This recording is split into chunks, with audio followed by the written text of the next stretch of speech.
Assalamualaikum warahmatullahi wabarakatuh. Salam sejahtera untuk kita semua.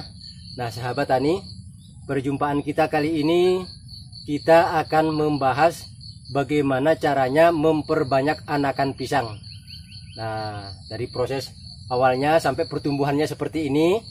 Nah sebelum kita lanjutkan, ya kepada sahabatku sekalian yang baru bergabung, saya ucapkan selamat datang.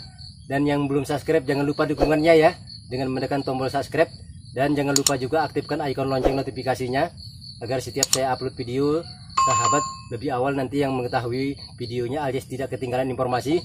Jangan lupa like-nya juga, dan jika berkenan bisa share dan juga komen. Nah sahabat tani, sebelum kita jelaskan cara memprosesnya seperti apa, dalam pembuatan pembibitan sendiri, hal yang harus kita perhatikan yang pertama adalah bibit bonggol yang akan kita gunakan. Nah, syaratnya satu, kita harus mengambil anakan yang kita ambil bonggolnya untuk kita jadikan bibit yang berasal dari induk yang sehat atau rumpun yang paling sehat. Nah, itu yang pertama. Yang kedua, bonggol yang akan kita ambil, nah, yang paling bagus itu kalau kita gunakan yang bonggol yang sudah ditebang, artinya buahnya sudah diambil, pohonnya sudah ditebang. Nah itu bisa kita jadikan bibit, karena itu paling bagus sahabat. Kenapa? Karena kesiapan mata-mata tunasnya lebih matang ya daripada yang sebelum ditebang. Nah kemudian yang kedua, kalau bonggol yang ditebang tidak ada, kita bisa menggunakan anakan dewasa. Nah, kalau anakan dewasa tidak ada, juga kita bisa menggunakan anakan pedang. Nah itu rentetan bibit bonggol yang harus kita ambil. Nah sahabat tani, untuk pembuatan bibit seperti ini, nah kita usahakan cari area di area perkebunan kita yang agak ini di bawah naungan, tidak terkena sinar matahari langsung. Nah seperti ini pohon saya ini diapit sama dua rumpun pisang. Nah ini agar tidak terkena matahari langsung ya sahabat tani ya. Nah ini kita cara melakukan pembibitan. Nah daripada kita membeli bibit harganya mahal, begitu bibit nyampe belum tentu sesuai dengan yang kita kehendaki, yang kita inginkan. Nah seperti pengalamannya Pak Husen, saya pesan bibit Cavendish yang datang Morosebo. Saya pesan bibit emas Kirana yang datang adalah emas-emasan. Kemudian saya pesan juga yang barangan, gitu juga datangnya juga sembarangan. Akhirnya saya harus bolak-balik memesan bibit sampai saya dapatkan bibit sesuai dengan yang saya kehendaki. Nah akhirnya apa? Ada salah satu area perkebunannya Pak Husen, pisangnya bermacam-macam, warna-warni, kayak warna pelangi. Nah maka dari itu, biar sahabat-sahabat juga tidak terulang pengalaman saya, kalau sudah punya pisang yang andalan, nah bisa kita lakukan pembibitan secara mandiri, mudah, gampang, dan kita bisa terapkan di area celah-celah area perkebunan kita. Nah sahabat tani, bagaimana prosesnya? Yuk kita mulai. Nah sahabat tani, ini kita akan melakukan proses pembersihan. Setelah anakan sudah kita ambil dari rumpunnya, itu sudah kita cabut, maka kita harus membersihkan seluruh akar-akarnya sahabat tani. Kita bersihkan sebersih-bersihnya agar betul-betul akar-akar yang ada, tanah-tanah yang ada bisa bersih semuanya. Nah setelah itu kemudian pelepahnya satu persatu kita lepas. Nah dalam pelepasan daripada pelepah ini sahabat tani, kita harus berhati-hati karena ujung pangkal daripada pelepah ini yang menempel pada bonggol itu bersusun. Maka kita juga harus memotongnya juga secara bersusun seperti anak tangga. Karena setiap celah-celah daripada ujung pelepah ini atau pangkal pelepah ini nanti akan menjadi tempat berkembangnya atau keluarnya daripada tunas-tunas baru. Nah untuk itu perlu kita buat seperti ini sahabat tani. Nah ini untuk itu kita harus berhati-hati. Dan ini bonggol yang kita pakai adalah anakan dewasa dengan ketinggian pohonnya 3 meter, dan jenis pisang ini tingginya dari permukaan tanah sampai tempat keluarnya jantung pisang itu kurang lebih 6 meter sahabat tani. Nah, ini kita buat seperti ini. Setelah kita lakukan proses seperti ini, nanti kita harus membersihkan dulu dengan air bersih. Dan setelah kita bersihkan dengan air bersih, kemudian kita lakukan perendaman dengan insektisida.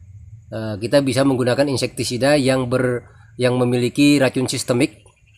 Ya, sahabat-sahabat bisa mencari di toko-toko obat, dan nanti di deskripsi video ini juga akan kita cantumkan insektisida yang saya pakai, dan juga kita tambahkan dengan Zat PT. Nah, tujuannya untuk merangsang pertumbuhan akar dan juga tunas-tunas baru. Nah, seperti ini sahabat-sahabat, kita buat seperti ini. Ini tujuannya untuk menghentikan pertumbuhan daripada batang ini sahabat tani. Karena kalau kita menggunakan anakan dewasa atau anakan pedang, dia akan tumbuh dan dia akan keluar tunas-tunas barunya seperti ini. Nah, ini kita menghambatnya. Kecuali kalau kita menggunakan pohon atau bonggol pisang yang memang sudah kita tebang, maka dia tidak akan keluar lagi. Nah, sebaiknya kita menggunakan yang sudah ditebang, itu lebih bagus. Nah, sahabat tani, setelah kita lakukan perendaman dengan insektisida ya kurang lebih 1-2 jam. Nah, ini sahabat tani sudah kelihatan. Ini tunas-tunasnya. Nah, ini sudah ada. Dan ini lebar daripada bonggol ini atau diameternya adalah 20 cm. Nah, kita perkirakan dengan anakan tunas yang sudah keluar ini kurang lebih 40 cm diameternya. Adapun tingginya kurang lebih 30 cm. Nah, jadi seperti ini sahabat-sahabat. Nah, ini kelihatan sudah tonjolan-tonjolan tempat akan keluarnya tunas ini, dan nanti dia akan keluar sesuai dengan susunan-susunan ini, ujung pangkal daripada pelepah yang menempel pada bonggol ini. Nah, seperti ini sahabat, ini bagian atasnya juga kita buat seperti ini untuk mencegah pertumbuhan agar keluarnya tunas baru atau tunas yang sudah ada akan lebih cepat dengan melakukan dengan untuk menghentikan daripada pertumbuhannya tadi.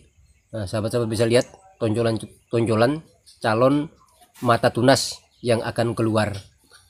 Nah, sahabat tani, langkah berikutnya adalah persiapan lubang. Nah, lubang ini kita buat harus lebih besar dari bonggol yang kita tanam. Nah, kalau ini perkiraan kita antara lebarnya bonggol plus adanya tunas tadi 40 cm, maka lubangnya kita buat kurang lebih 70 sampai 80 cm. Adapun kedalamannya kurang lebih 40 cm, jadi tidak usah terlalu dalam sahabat. Tujuannya agar nanti proses kita melakukan penggalian akan lebih mudah. Nah, adapun untuk menutupin lubang, bahan yang kita gunakan adalah kita menggunakan pasir yang kita ambil dari dalam parit, antara parit dan penghubung air masuk ke sawah. Biasanya ada pasir seperti ini sahabat-sahabat. Ini sangat bagus sekali untuk digunakan sebagai media tanam. Kalau ini tidak ada, kita bisa mencampurkan tanah dengan arang sekam atau dengan menggunakan sekam mentah dan serbuk gergaji. Kalau sekam mentah dan serbuk gergaji ya memang harus kita fermentasi dulu, baru kita campurkan dengan tanah, kita buat 1:1. Nah, tujuannya agar porositas agar tanah dalam lubang ini tetap gembur, sehingga tunas-tunas baru nanti yang keluar akan lebih mudah untuk menembus daripada media tanam yang kita buat. Nah, ini alat yang kita gunakan cuma cangkul. Nah, ini langkah berikutnya, kita masukkan bonggol pisang yang akan kita jadikan bibit ke dalam lubang tanam. Nah, seperti ini sahabat-sahabat, kita pastikan dalam kondisi tegak lurus. Nah, kemudian setelah itu kita akan menutupnya bukan dengan tanah yang kita gali, tetapi kita menggunakan media pasir tadi sahabat-sahabat. Nah, seperti ini tujuannya agar tetap gembur. Di samping itu pun juga pertumbuhan atau keluarnya tunas-tunas baru nanti sebagai anakan pisang yang akan kita jadikan bibit akan lebih gampang. Nah, di samping itu juga ini lubang ini kita tutup dan jangan dipadatkan sahabat tani. Kita biarkan saja seperti ini, kita tuangkan seperti biasa agar nanti calon anakan ini akan mudah keluar. Nah, seperti ini, baru nanti setelah itu kita tutup. Nah, jadi kita buat tidak terlalu dalam, jadi masih kelihatan bagian ujungnya. Kita tutup dengan tanah. sehingga ada tanah gundukan untuk mempermudah nanti pada proses kita melakukan pencabutan. Nah, sahabat tani, inilah cara sederhana yang kita lakukan yang bisa kita terapkan di setiap ruas lahan kita di kebun kita. Kecuali kalau kita melakukan untuk skala besar, kita bisa menggunakan media khusus. Ya, ini kita bisa, cara inilah ya cara yang saya lakukan di kebun untuk mengembangkan bibit pisang yang kita miliki. Nah, kemudian setelah itu sahabat tani, perkembangannya setelah 45 hari. Nah, seperti ini. Bibitnya, tunas-tunasnya tadi sudah keluar. Nah, sahabat tani, nah ini nanti akan kita biarkan kurang lebih 10 hari lagi. Kita akan melakukan penggalian, dan ini kita ambil anakan yang sudah besar. Kita bisa langsung kita tanam ke lahan, sahabat tani. Jadi tidak perlu kita semai di media polybag, bisa langsung kita tanam. Terutama ini sudah di musim penghujan awal. Nah, kecuali yang masih kecil-kecil nanti bisa kita tanam lagi seperti semula tadi. Kita tunggu sampai dia besar. Nah, sahabat tani, beginilah caranya, sangat mudah, sangat sederhana daripada kita harus membeli bibit. Sehingga kalau kita beli bibit, di samping harganya mahal, belum tentu juga bibit yang kita dapatkan sesuai dengan hal yang kita inginkan. Tetapi kalau kita melakukan pembibitan sendiri, bisa menekan biaya operasional dan tentu sesuai dengan jenis pisang yang kita tanam. Nah, seperti ini sahabat tani. Jadi sudah kelihatan kan, 45 hari, dan ini insya Allah 55 hari kita sudah tarik, dan ini sudah kelihatan kan ke dalam. Itu pun juga kemarin udah masuk kurang lebih 40 cm ke dalam. Oke sahabat tani, itulah prosesnya telah kita lalui.